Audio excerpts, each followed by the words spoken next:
പിതാവിന്റെയും പുത്രന്റെയും പരിശുദ്ധാത്മാവിന്റെയും നാമത്തിൽ ആമേൻ.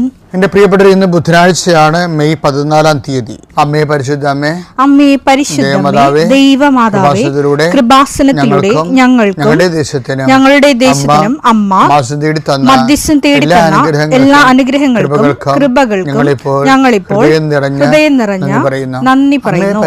അമ്മേ പരിശുദ്ധമ്മേ ദൈവമാതാവേ, 2004 ഡിസംബർ 7-ാം തീയതി ഉച്ചകഴിഞ്ഞ് 2:30 കൃപാസനത്തിൽ അമ്മയുടെ പ്രത്യക്ഷപ്പെടലിനെക്കുറിച്ച് തിരുസഭയ്ക്ക് സമർപ്പിച്ചിരിക്കുന്ന പഠനരേഖകളുടെ മേൽ സഭാത്മകമായ പഠനം ആരംഭിക്കുവാൻ ഞങ്ങൾ പ്രാർത്ഥിക്കുന്നു. അമ്മേ പരിശുദ്ധമേ, ഭൂസ്വർലോകങ്ങളുടെ രാജ്ഞിയായ അങ്ങേയ്ക്ക് ഭൗമസംരക്ഷണത്തിനായി പ്രപഞ്ചപ്രകൃതിയെ തന്നെ തിരുസഭ പ്രതിഷ്ഠിക്കുവാൻ ഈ പ്രത്യക്ഷീകരണം വഴി ഇടയാക്കണമേ. പരിശുദ്ധമേ, ജപമാല മാതാവേ, സകല കൃപാസനം പ്രാർത്ഥനയോടും ഞങ്ങളിപ്പോൾ പ്രാർത്ഥിക്കുന്ന ഈ കുടുംബത്തിന്റെ പ്രത്യേക നിയോഗം പറ മക്കളെ.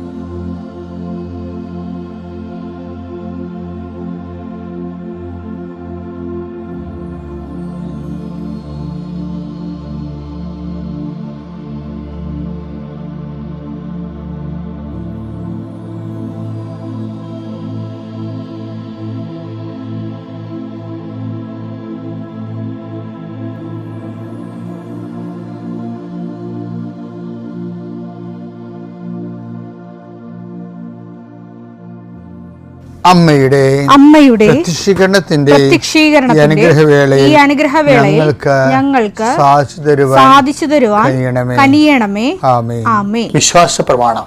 സർവശക്തനായ പിതാവും ആകാശത്തിന്റെയും ഭൂമിയുടെയും സൃഷ്ടാവുമായ ദൈവത്തിൽ ഞാൻ വിശ്വസിക്കുന്നു. അവിടുത്തെ ഏകപുത്രനും ഞങ്ങളുടെ കർത്താവുമായ ഈശോമിശിഹായിലും ഞാൻ വിശ്വസിക്കുന്നു. ഈ പുത്രൻ പരിശുദ്ധാത്മാവിനാൽ ഗർഭസ്ഥനായി കന്യകാമറിയത്തിൽ നിന്ന് പിറന്ന് പൊന്തിയോസ് പീലാത്തോസിന്റെ കാലത്ത് പീഡകൾ സഹിച്ച് കുരിശിൽ തറയ്ക്കപ്പെട്ട് മരിച്ച് അടക്കപ്പെട്ട് പാതാളങ്ങളിൽ ഇറങ്ങി മരിച്ചവരുടെ ഇടയിൽ നിന്ന് 3-ാം നാൾ ഉയർത്ത് സ്വർഗത്തിലേക്ക് എഴുന്നള്ളി സർവശക്തിയുള്ള പിതാവായ ദൈവത്തിന്റെ വലതുഭാഗത്തിരിക്കുന്നു. അവിടെ നിന്ന് ജീവിക്കുന്നവരെയും മരിച്ചവരെയും വിധിക്കുവാൻ വരുമെന്നും ഞാൻ വിശ്വസിക്കുന്നു. പരിശുദ്ധാത്മാവിലും ഞാൻ വിശ്വസിക്കുന്നു.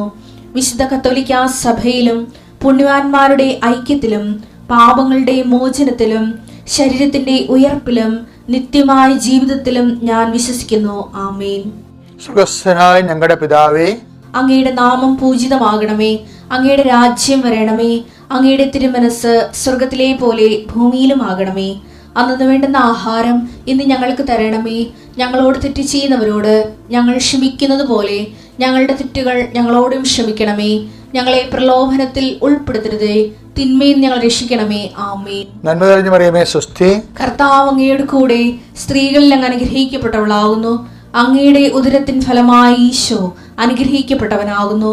പരിശുദ്ധ മറിയമേ, തമ്പുരാന്റെ അമ്മേ, പാപികളായ ഞങ്ങൾക്ക് വേണ്ടി ഇപ്പോഴും ഞങ്ങളുടെ മരണസമയത്തും തമ്പുരാനോട് അപേക്ഷിക്കണമേ. ആമേൻ. എൻ്റെ കർത്താവ് നിന്റെ ഉന്നതമായ നാമത്തിന് സ്വസ്ഥം ചെയ്യുന്നു. മെയ് 14-ാം തീയതി ബുധനാഴ്ചയായിരുന്ന അങ്ങയുടെ മക്കളുടെ എല്ലാ വ്യാപാരങ്ങളെയും സമർപ്പിച്ച് പ്രാർത്ഥിക്കുന്നു. അവരുടെ എല്ലാ ജോലികളെയും സമർപ്പിച്ച് പ്രാർത്ഥിക്കുന്നു. ഇന്നത്തെ മുഴുവൻ ഉദ്യമങ്ങളെ സമർപ്പിച്ച് പ്രാർത്ഥിക്കുന്നു. ഇന്നത്തെ ചിന്താഗതികൾ, ഇന്നത്തെ സംസാരങ്ങൾ, ഇന്ന് സംഭവിക്കാനുള്ള വിഷയങ്ങൾ, ഇന്ന് തീരുമാനമെടുക്കാനുള്ള തീരുമാനങ്ങൾ പരിശുദ്ധമ്മ ദൈവമതിനേൽപ്പിക്കുന്നു. ആശുപത്രിയിൽ കിടക്കരോഗിയിൽപ്പെട്ടിരിക്കുന്നവരും ഉണങ്ങാത്ത പരുവ് കരിഞ്ഞു പോണതായിട്ട് കർത്താവ് കാണിക്കുന്നുണ്ട്. ആ രോഗികൾക്കെല്ലാം വേണ്ടി ഇപ്പോൾ പ്രാർത്ഥിക്കുന്നു. ഉണങ്ങാത്ത പരുവുകൾ, വർഷങ്ങളും മാസങ്ങളുമായി ഉണങ്ങാതിരിക്കുന്ന പരുവുകൾ കരിഞ്ഞു പോകുന്നത് കർത്താവ് കാണിക്കുന്നുണ്ട്. പ്രത്യേകിച്ച് മുട്ടിൻ്റെ പരുക്കൾ കർത്താവിൻ്റെ നാമത്തിൽ സൗഖ്യമാകട്ടെ എന്ന് കൽപ്പിക്കുന്നു. എൻ്റെ കർത്താവിൻ്റെ ഉന്നതമായ നാമത്തിൽ അസ്ഥിക്ഷയങ്ങൾ, അസ്ഥിയുടെ ബലക്ഷയങ്ങൾ കർത്താവിൻ്റെ നാമത്തിൽ സമർപ്പിച്ച് പ്രാർത്ഥിക്കുന്നു. മാതാവിൻ്റെ മധ്യ സ്നേഹിപ്പിച്ച് പ്രാർത്ഥിക്കുന്നു. കർത്താവിൻ്റെ ഉന്നതമായ നാമത്തിന് ശരീരത്തിൽ കർത്താവ് ചൂട് കൂടുന്നതിന് മൂല കാരണങ്ങളുണ്ടാകുന്ന രോഗങ്ങൾ, ആ രോഗങ്ങളെ മുഴുവനായി സംബന്ധിച്ച് പ്രാർത്ഥിക്കുന്നു. കർത്താവ് നിൻ്റെ തിരുമുറിവാടുന്ന വലതുകരം, ആണിപ്പെടുതാറുന്ന അത്ഭുതകരം, അങ്ങനെ ശരീരം മൊത്തത്തിൽ ചൂടാകുന്ന വ്യക്തികൾ, മൊത്തത്തിൽ രക്തം ചൂടാകുന്ന വ്യക്തികൾ, കോശങ്ങൾ ചൂടാകുന്ന വ്യക്തികൾ, ആകപ്പാട് ചൂട് കൊണ്ട് ഉറക്കമില്ലാത്ത വ്യക്തികൾ, പ്രഷർ കൂടുന്നവർ, ഷുഗർ കൂടുന്നവർ, മറ്റു രോഗങ്ങളിലെല്ലാം ആധിക്യമുള്ളവർ യേശുക്രിസ്തു ഉന്നതമായ നാമത്തിൽ സൗഖ്യപ്പെടട്ടെ എന്ന് പ്രാർത്ഥിക്കുന്നു. എൻ്റെ കർത്താവിൻ്റെ ഉന്നതമായ നാമത്തിൽ ജോലി ഇല്ലാത്ത ദിവസത്തിൽ പ്രാർത്ഥിക്കുന്നു. ജോലിക്ക് വേണ്ടി പരിശ്രമിക്കുന്ന പ്രാർത്ഥിക്കുന്നു. പരിശ്രമിച്ചിട്ടും പേർത്തും കർത്താവെ അങ്ങനെ അവരുടെ ഉദ്യമങ്ങൾ എല്ലാം അവതാളത്തിലാവുകയും നഷ്ടപ്പെടുകയും ചെയ്യുന്നവർ, അതിന് ഫലപ്രാപ്തി കാണാതെ മനസ്സിടിഞ്ഞു പോയവർക്ക് വേണ്ടി പ്രാർത്ഥിക്കുന്നു. കർത്താവ് ഓരോ ഉദ്യമങ്ങൾ, ഓരോ പരീക്ഷകൾ, ഓരോ ഇൻ്റർവ്യൂകൾ അവരെ തോറ്റെന്ന് കേൾക്കുമ്പോൾ അവരെക്കുറിച്ച് തന്നെയുള്ള ആത്മവിശ്വാസം നഷ്ടപ്പെടുകയും, അതേസമയം കർത്താവ് ഉടമ്പടിയുടെ ശക്തിയിൽ നോട്ട് ബൈ മെറിറ്റിൽ ബട്ട് ബൈ ഗ്രേസ് വർക്ക് ചെയ്യുന്ന ഉടമ്പടി ദൈവത്തിൻ്റെ കൃപയിൽ അമിതമായി ആശ്രയിച്ചുകൊണ്ടും അടിസ്ഥാനപരമായി ആശ്രയിച്ചുകൊണ്ടും കർത്താവിൻ്റെ കൃപയെ ആർജിക്കാൻ ആവശ്യമായ ജീവിത രീതിയെ പുനഃക്രമീകരിച്ചുകൊണ്ടും സുവിശേഷമായി ജീവിക്കാൻ വേണ്ടി ആത്മീയ കൃപയ്ക്ക് വേണ്ടി പ്രാർത്ഥിക്കുന്നു. എൻ്റെ കർത്താവിന് ഉന്നതമായ നാമത്തെ ആശ്രയിച്ച് പ്രാർത്ഥിക്കുന്നു. വീട്, അതുപോലെ പാർപ്പിടം, അതിൻ്റെ കേടുപാടുകൾ, അതുമൂലം ഉണ്ടാകുന്ന അറ്റകുറ്റപ്പണികൾ, വീടുള്ളതും ഇല്ലാത്തതും ഒരുപോലെ ആകുന്ന രീതിയിലുള്ള ചോർച്ചകൾ, അതിന് റിപ്പയർ ചെയ്യാൻ മാർഗമില്ലാത്തവർ, അതിന് ചെയ്യാതെ കഴിഞ്ഞാൽ ഭാഗോടപടി നടക്കാത്ത കുടുംബങ്ങൾ, അതിൻ്റെ പേരിൽ ആർക്കും തറവാടിനോട് താല്പര്യമില്ലാത്തവൻ്റെ പേരിൽ ആരും കാശ് മുടക്കാതെ ഇട്ടിരിക്കുന്ന കുടുംബങ്ങൾ, ദ്രവിച്ചുകൊണ്ടിരിക്കുന്ന തറവാടുകൾ, അത് താമസിക്കുന്നതിന് വരുന്ന മക്കൾ, അവരുടെ മാനസിക അവസ്ഥകൾ എല്ലാം സമർപ്പിച്ച് പ്രാർത്ഥിക്കുന്നു. കർത്താവ് ഈ ഇരുട്ടുമൂടി കിടക്കുന്ന കുടുംബങ്ങൾ, മാനസികമായിട്ട് ഇരുട്ടുമൂടി കിടക്കുന്ന കുടുംബങ്ങൾ, സാമ്പത്തികമായി ഇരുട്ടുമൂടി കിടക്കുന്ന കുടുംബങ്ങൾ, പരസ്പര ബന്ധവും സ്നേഹവും ഇല്ലാതെ എവിടെയെങ്കിലും പോയാൽ മതി, വിറ്റ് ചുട്ട് കളഞ്ഞാൽ മതി, ഇന്ന് വിറ്റ് കിട്ടിയാൽ മതി എന്നൊക്കെ പറഞ്ഞുകൊണ്ട് ഇങ്ങനെ വല്ലാത്ത രീതിയിൽ അങ്ങോട്ടും ഇങ്ങോട്ടും കുറ്റം പഴിചാരി ഭാരപ്പെടുന്ന വ്യക്തികളുടെ ജീവിതം കർത്താവിൻ്റെ കുരിശ് ഞാൻ ആ ഭവനത്തിൻ്റെ വാതിൽ നാട്ടുന്നു. പൈശാചികമായ സ്വാധീനങ്ങൾ അവിടുന്ന് ഒഴിഞ്ഞു പോയിട്ട് മാതാവിൻ്റെ മധ്യ ശിശു നാമത്തിൽ കൽപ്പിക്കുന്നു. എൻ്റെ കർത്താവിൻ്റെ ഉന്നതമായ നാമത്തിൽ നിങ്ങളുടെ കുഞ്ഞുങ്ങളുടെ വിദ്യാഭ്യാസം, കുഞ്ഞുങ്ങളുടെ അഡ്മിഷൻസ് എല്ലാം സംബന്ധിച്ച് പ്രാർത്ഥിക്കുന്നു. പുതിയ കാലങ്ങളിലേക്ക് നമ്മൾ പുതിയ പരീക്ഷകളെല്ലാം പാസ്സായി പുതിയ ജീവിത മേഖലകളിലേക്ക് ഏത് ഗ്രൂപ്പ് തിരഞ്ഞെടുക്കണമെന്ന് അറിയാൻ പാടില്ലാതെ, എന്ത് തിരഞ്ഞെടുത്താൽ ഗതി പിടിക്കുമെന്ന് അറിയാൻ പാടില്ലാതെ അങ്ങോട്ടും ഇങ്ങോട്ടും ചോദിച്ചു നടക്കുന്നൊരു കാലമാണിത്. അവർക്കെല്ലാം ദൈവത്തിൽ ആശ്രയിക്കുമ്പോൾ ദിശാബോധം ഉണ്ടാകാനും അവരെടുക്കുന്ന തീരുമാനങ്ങൾ തെറ്റാതിരിക്കാനും വേണ്ടി പരിശുദ്ധമ ദേവമാതാവിനെ ഏൽപ്പിച്ചുകൊണ്ട് പ്രാർത്ഥിക്കുന്നു. ഈ യാത്രകളെ പ്രാർത്ഥിക്കുന്നു. യാത്രയ്ക്ക് ഒരുങ്ങുന്നവരെ, യാത്രയ്ക്ക് പോകുന്നവരെ, യാത്രയ്ക്ക് വേണ്ടി അനുതാരം ഒരുക്കുന്നവർ, യാത്രയ്ക്ക് വേണ്ടിയുള്ള രേഖകൾ സമ്പാദിക്കാൻ വേണ്ടിയുള്ള യാത്രയിലായിരിക്കുന്നവരെല്ലാം കർത്താവിൻ്റെ നാമത്തിൽ ഞാൻ ആസ്വദിക്കുന്നു. കർത്താവ് ചില ഉത്തരങ്ങൾ അതുപോലെ തന്നെ ചില റിസൾട്ടുകൾ ഒക്കെ പ്രതീക്ഷിച്ചുകൊണ്ട് പ്രാർത്ഥിച്ചിരിക്കുന്നവരുണ്ട്. അവർക്കെല്ലാം അനുകൂലമായ റിസൾട്ട് വരാൻ വേണ്ടി പരിശുദ്ധമ ദേവമാതാവിനെ ഏൽപ്പിച്ച് പ്രാർത്ഥിക്കുന്നു. കർത്താവ് തൊലി പൊളിഞ്ഞു പോകുന്നവരെ കാണിക്കുന്നുണ്ട്. നെറ്റിയിലെ ഉൾപ്പെടെ തൊലി പൊളിഞ്ഞു പോകുന്ന അസുഖങ്ങൾ, സ്വറിയാസിസ് പോലുള്ള അസുഖങ്ങൾ, അത് എക്സിമ പോലുള്ള അസുഖങ്ങളെ സംബന്ധിച്ച് പ്രാർത്ഥിക്കുക. അവിടെയെല്ലാം കർത്താവിൻ്റെ വിശുദ്ധമായ രക്തത്താൽ തളിക്കപ്പെടുകയും ആ രോഗം പൂർണ്ണമായി സുഖപ്പെടുകയും ചെയ്തിട്ട് പ്രാർത്ഥിക്കുന്നു. ഇതിന് മരുന്നില്ലെന്ന് പലപ്പോഴും ഡോക്ടർ പറഞ്ഞിട്ടുള്ള രോഗങ്ങൾ കേൾക്കുമ്പോൾ അതിന് എനിക്ക് മരുന്നില്ലാത്ത രോഗമാണല്ലോ വന്നെന്ന് ഓർത്ത് ആശങ്കപ്പെടുകയും സങ്കടപ്പെടുകയും ചെയ്യുന്ന വ്യക്തികളിൽ ഏറ്റവും വലിയ മരുന്നായ കർത്താവിൻ്റെ വിശുദ്ധമായ രക്തത്താൽ നീ ആലേഖനം ചെയ്യുകയും അഭിഷിക്തരാകുകയും കർത്താവിൻ്റെ നാമത്തെ നിത്യമായ രോഗം സുഖപ്പെടുകയും ചെയ്തെന്ന് പ്രാർത്ഥിക്കുന്നു. എൻ്റെ കർത്താവിൻ്റെ ഉന്നതമായ നാമത്തെ സഭയുടെ അധികാരത്തെ, സാമ്പത്തിക കൊടുക്കവാങ്ങലുകൾ, സ്ഥലത്തിൻ്റെ കൊടുക്കവാങ്ങലുകൾ, വെച്ചുമാറലുകൾ, ഇവിടെ എല്ലാം നീ ചതിക്കപ്പെടാതിരിക്കാൻ വേണ്ടി നിനക്ക് ദൈവികമായ സംരക്ഷണം യേശുനാമത്തിൽ സംരക്ഷിക്കപ്പെടേണ്ട പ്രാർത്ഥിക്കുന്നു. എൻ്റെ കർത്താവിനുമായ നാമത്തെ സഭയുടെ അധികാരത്തെ ക്രിസ്ത്യൻ്റെ അടയാളത്തിൽ ദൈവശക്തിയാൽ നീ ആശ്രയിക്കപ്പെടട്ടെ. എൻ്റെ പ്രിയപ്പെട്ടവരെ, നമുക്ക് ഏറ്റവും ബുദ്ധിമുട്ടുള്ളൊരു വിഷയമാണ് എന്ന് ഏറ്റവും കൂടുതൽ ദൈവിക കൃപ ലഭിക്കുന്ന ഒരു വിഷയമാണ് ഈ മനസ്താപം എന്ന് പറയുന്നത്. മനസ്താപം ഭയങ്കരമായ ഒരു നടപടിക്രമമാണ്. സുവിശേഷം ഓപ്പൺ ചെയ്യുമ്പോൾ ആദ്യമേ പറയുന്ന വാക്ക് മനസ്തപിക്കുക, സുവിശേഷത്തിൽ വിശ്വസിക്കുകയാണ്. മർക്കോസിന്റെ 1:15 എടുത്തേ. അവൻ പറഞ്ഞു സമയം പൂർത്തിയായി, ദൈവരാജ്യം സമീപിച്ചിരിക്കുന്നു, അനുദപിച്ച് സുവിശേഷത്തിൽ വിശ്വസിക്കുക. അപ്പോൾ സുവിശേഷത്തിൽ വിശ്വസിക്കുന്നതാണ് ഒരു മനുഷ്യൻ രക്ഷ പ്രാപിക്കാനും സുവിശേഷം മനുഷ്യൻ നൽകുന്ന വാഗ്ദാനം പ്രാപിക്കാനും ഏറ്റവും എളുപ്പമാർഗം സുവിശേഷത്തെ വിശ്വസിക്കുന്നതാണ്. അപ്പം നമ്മുടെ വിളി എന്താണെന്ന് ചോദിച്ചു കഴിഞ്ഞാൽ, അടിസ്ഥാന വിളി എന്താണ്? ഇപ്പം ഞങ്ങളൊക്കെ വൈദികരായി, ശരി, പക്ഷേ അടിസ്ഥാന വിളി എന്താണ്? വൈദിക വൃത്തിയല്ല, സുവിശേഷത്തെ വിശ്വസിക്കുന്നതാണ്. ഈ സുവിശേഷത്തെ വിശ്വസിക്കുന്നവർക്ക് അവരെ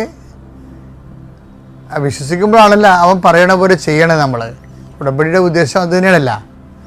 അവൻ പറയണ പോലെ ചെയ്യണമെങ്കിൽ നമ്മൾ എന്ത് ചെയ്യണം? അവൻ പറയുന്നതിൽ വിശ്വസിക്കണ്ടേ?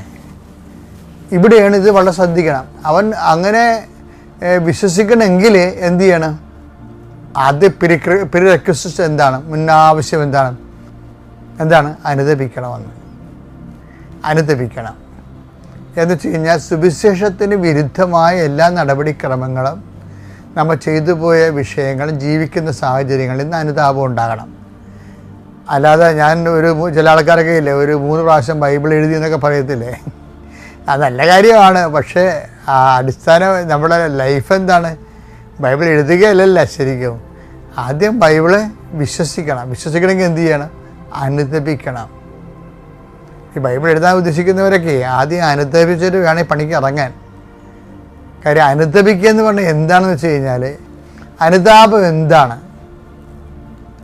ഇപ്പോൾ ടൈം എന്താണെന്ന് വെച്ച് കഴിഞ്ഞാൽ അതിന് മെറ്റാഫിസിക്കൽ മീനിങ് ഉണ്ട്, ഡെഫിനിഷൻ ഉണ്ട്. എന്താ? Time is A measurement of movements. ഒരു ചലനങ്ങളുടെ ആകത്തുകയാണ് സമയം. പക്ഷേ വാട്ട് ഈസ് കൺട്രിഷൻ? അനുതാപം എന്താണെന്ന് വെച്ച് കഴിഞ്ഞാൽ അതിൻ്റെ സിമ്പിളായിട്ടുള്ള മറുപടി എന്ന് വെച്ച് കഴിഞ്ഞാൽ, അനുഭവജ്ഞാനത്തിൽ നിന്ന് പറഞ്ഞു കഴിഞ്ഞാൽ എന്താ പറയണത്? ദൈവസ്നേഹം അംഗീകരിക്കലാണ്. ദൈവസ്നേഹത്തെ അംഗീകരിക്കലാണ്.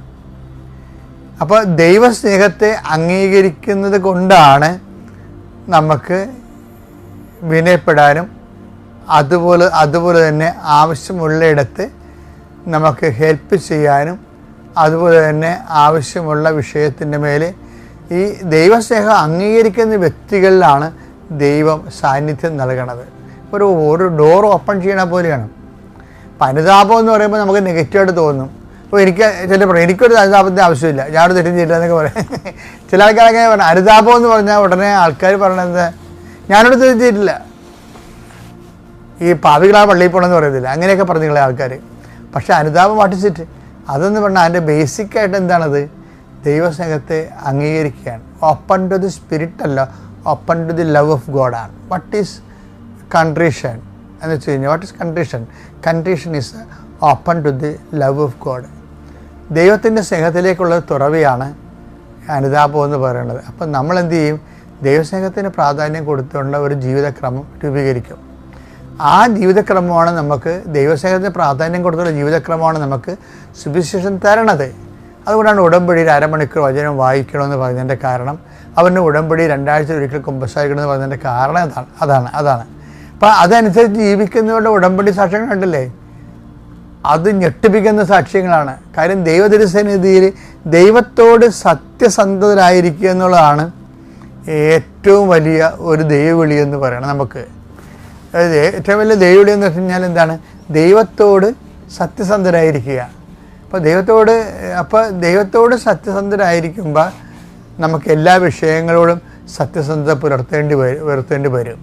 അപ്പോൾ അതുകൊണ്ട് തന്നെ ഈ ദൈവസ്നേഹത്തിന് എതിരായിട്ടുള്ള എലമെൻറ്റ്സ് നമ്മൾ എടുത്ത് പെറുക്കി കളയണമല്ല, ഓട്ടോമാറ്റിക്കായിട്ട് നമ്മുടെ ഹൃദയത്തിൽ നിന്ന് പോകണത് ഓട്ടോമാറ്റിക്കായിട്ട്. അങ്ങനെ പോകുമ്പോഴാണ് വലിയ വിപത്തുകളൊക്കെ വരുമ്പോൾ നമ്മൾ പല പ്രശ്നങ്ങളൊക്കെ ആൾക്കാർ പറയുമ്പോൾ നമ്മൾ മിണ്ടാതിരിക്കും. എന്ന് വെച്ചാൽ എന്താ മിണ്ടാതിരിക്കുന്നതിൻ്റെ കാരണം? അമ്മ അങ്ങനെയായിരുന്നു, ആവശ്യമില്ലാത്ത എല്ലായിടത്തും അയാൾ സംസാരിക്കുന്നത്, ആവശ്യമുള്ളവരും പോലും സംസാരിക്കത്തില്ല. അത് മിണ്ടാതിരിക്കുക എന്ന് വെച്ചാൽ കാലാന്തരത്തിൽ ശരിയായിക്കൊള്ളും. അവർക്ക് വേണ്ടി പ്രാർത്ഥിക്കും. അവർക്ക് വേണ്ടി പ്രാർത്ഥിക്കുക. അത് ഇപ്പം തന്നെ ശരിയാക്കി കളയാമെന്ന് വെച്ച് കഴിഞ്ഞാൽ അങ്ങനെ ചിലത് ശരിയാകത്തില്ല. കാര്യം അവർ നമ്മൾക്ക് പ്രാർത്ഥിക്കാനൊരു അവസരമാണ് അവർ തരണത്. നമ്മളെ മനസ്സിലാക്കാത്തവർ ഈശോ എന്താ പറഞ്ഞിരിക്കണത്? കഴിഞ്ഞ പ്രാവശ്യം നമ്മൾ കണ്ടില്ലേ, നമ്മൾക്ക് ബുദ്ധിമുട്ടുകൾ ഉണ്ടാക്കുന്നവരാരാണ്? അവർ നമ്മളെ മനസ്സിലാക്കേണ്ടതുപോലെ മനസ്സിലാക്കാൻ പറ്റാത്തവരാണ്. അതാണ് ഈശോ പറയണത്. അവർ ചെയ്യുന്നത് എന്തെന്ന് അവരെ അറിയുന്നില്ല, അവർക്ക് എന്നെ മനസ്സിലാകുന്നില്ലെന്ന് പറഞ്ഞതിൻ്റെ കാര്യം. അവർക്ക് അതിൻ്റെ മനസ്സിലാകുന്നില്ലെന്നാണ് പറയണത്. അപ്പോൾ അതുകൊണ്ട് എന്ത് ചെയ്യണം? അവർ ക്ഷമിക്കണമേ. അതുകൊണ്ട് ഞാൻ പറഞ്ഞത് അനുതാപം എന്ന് പറയുന്നത് openness to the love of ഗോഡാണ്. ദൈവത്തിൻ്റെ സ്നേഹത്തിലേക്ക് അവരെ ഏൽപ്പിച്ചു കൊടുക്കുന്നതിന് വേണ്ടിയുള്ള ഒരു മനസ്സൊരുക്കമാണ്. എന്ന് വെച്ച് കഴിഞ്ഞാൽ ഇതൊക്കെ ഒരു ബേസിക് സ്പിരിച്വാലിറ്റിയുടെ ഭാഗമാണ്. അപ്പോൾ അതുകൊണ്ട് ചില കാര്യങ്ങൾക്ക് ആവശ്യമില്ല ടെൻഷൻ അടിക്കേണ്ട കാര്യമില്ല. അനുതപിക്കാൻ വേണ്ടി കിട്ടുന്ന അവസരങ്ങളും ദൈവസ്നേഹത്തിൽ നിറയാൻ എല്ലാ പ്രതികൂല അവസരങ്ങളും ആ പ്രതികൂലങ്ങളെല്ലാം അനുകൂലമാക്കുന്നത് ആ മേഖലയിൽ അതിൻ്റെ കറസ്പോണ്ടിങ് ആയിട്ടുള്ള ലവ് ഓഫ് ദൈവസ്നേഹം കൊണ്ട് നമ്മൾ നിറയുമ്പോഴാണ്. അപ്പോൾ ഒരു നല്ല ദിവസം നിശ്ചയിക്കുകയാണ്. ഇന്ന് ചെയ്യുന്ന എല്ലാ കാര്യങ്ങളിലും ദൈവസ്നേഹം തന്നെ നിറയാൻ വേണ്ടി പ്രത്യേകമായിട്ട് പരിശ്രമിച്ച് മുന്നോട്ട് പോവുക. അതിനാണ് ഈ അനുതാപം എന്ന് പറയുന്നത്. അല്ല, അനുതാപം എന്ന് കേൾക്കുമ്പോൾ നെഗറ്റീവ് ചിന്തിക്കേണ്ട കാര്യമില്ല, അത് പോസിറ്റീവാണ്. ദൈവസ്നേഹം കൊണ്ട് നിറയാൻ വേണ്ടിയുള്ള നമ്മുടെ തീരുമാനത്തിൻ്റെ പേരാണ് അനുതാപം. Thank you.